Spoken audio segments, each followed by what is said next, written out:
Hausawa Top TV tashar al'umma. Mana. Kuna da wannan gadon a ce ba ke so ni kuma ki haji. Kuka hada wani ce ba kwa kwanciya. Ni a bani zan tafi da shi gidan mu ba a haus. Mana. Kuna da wannan gadon a ce ba ke so ni kuma ki haji. Kuka hada wani ce ba kwa kwanciya. Ni a bani zan tafi da shi gidan mu ba a haus. To fa wannan wani bidiyo ne na jaruma Ummi Rahab daga Saudiya inda aka sake shi. Da mun zaci jarumar ce da kankin kanta ta sake shi, amma sai da muka duba shafukanta muka tarar ba ita ta sake shi ba.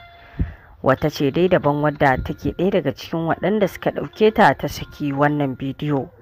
Duda dai bidiyon a social media muka gan shi. Zuwan jaruma Ummi Rahab ɗin Saudiya ne inda wato take zaune haka.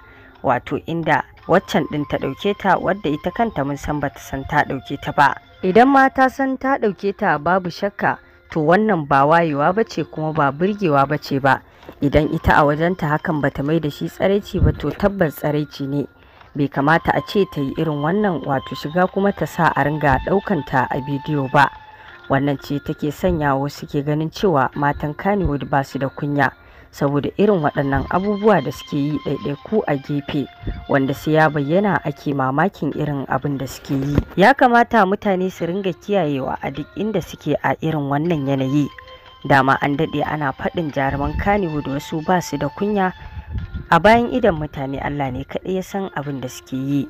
Duda dai jaruma Ummi Rahab ɗin hakan bata taɓa kasancewa da ita ba sai a wannan lokaci. To ga wani bidiyo na jaruma Ummi Rahab din daga kasar Saudiya inda take yin wasu addu'o'i a dangane da mutanen da suka bata addu'o'i. Bukatun sana alkhairi, ya Allah mai tawassali da sunayen ka tsarkaka. Ya Allah ka biya kowa bukatun sana alkhairi, ya Allah waɗanda suka ba mu sabon addu'a, ya Allah mun kawo su gare ka. Ya Allah ya Ubangiji mu da muka zo, ya Allah ka kara maimaita mana wayanda ba su zo ba suke son zuwa, ya Allah ka kawo su ma. Ya Allah kowa ka biya masa bukatunsa na alkhairi. Allah ka sa ibadar da muka yi karɓaɓɓiya ce baki ɗaya. Ya Allah mu yi tawassali da sunayen ka tsarkaka. Ya Allah ka kara wa annabi daraja. Ya Allah ka kara wa annabi daraja. Ya Allah ka kara wa annabi daraja. Ya Allah ka bamu da soyayyar manzon Allah sallallahu alaihi wasallam. Allah ka kara biya mana bukatun mu na alkhairi. Allah ka saka biya muka dukkan wata ibada da muka yi. Ya Allah dukkan wanda suka bamu sako ya Ubangiji mun kawo shi gare ka. Ya Allah ka biya wa kowa bukatun sa na alkhairi. Ya Allah sakonnin da yawa ba za mu iya faɗar sunayen su ba. Ya wannan ita ne wanda Allah da Jibrin ya muku ce. Ni ce. Wanne? Sanne a gari. Lafiya nan ala ke ne fa wajo. Ni ce. Ai Allah Jibrin da Lebi mun kwatance ya ce ai ya da hankalinki. Ya gari. Kai ya ishe ni gaisuwan nan. Wallahi kin haɗu ne ai. Kin mun. Me? Wallahi kin mun kawalo. Ni ba kai mun ba. Ba kai mun ba. Ba kawalo. Wallahi ni ba kai mun ba. Karki ya. Me zai yi da kai banza? Me zai yi da kai banza cikuri cici cikon banci? Wallahi ni ba kai mun ba. Wani kyau ne da kyau.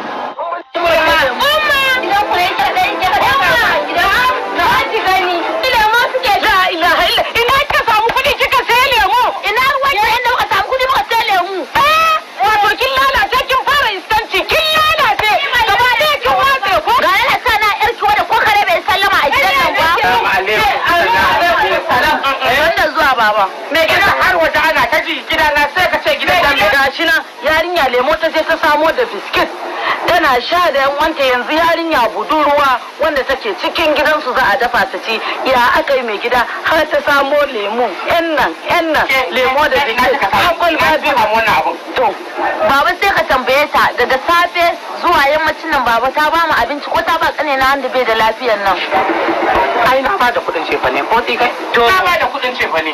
Shikenan kai kuma da aka yanzu tambayar ta zaka yi yanda sai ta samo kuɗi mu tarbiyantar da ita. To da fatan Allah ya samu dace. Wannan kenan inda kuka ga wani bidiyo na jaruma Ummi Rahab kamar yadda muka gaya muku daga kasar Saudiya ne, inda wato ta yi wata shiga wato wanda gabaki ɗaya shigar bata dace ta yi ta ba kuma ta sa dauke ta a bidiyo duk da dai ba mu tabbatar da cewa ita ta sa ake ɗaukan ta ba ko kuma ba ita ta sa ba, amma zai iya bayuwa da ba ita ta sa ba saboda irin yanda muka ga wato ita jaruma Ummi Rahab din bata saka wato bidiyon a shafin ta ba, ko da yake ba lalle ita din ta sake shi ba da kankin kanta. To gashi dai amma warinta wanda ya dauke ta a bidiyon wato ya saki wannan bidiyo, hakan dai bai dace ba idan dai ma suna ganin wayewa ce. To jama'a me ra'ayinku akan wannan bidiyo? Mun gode.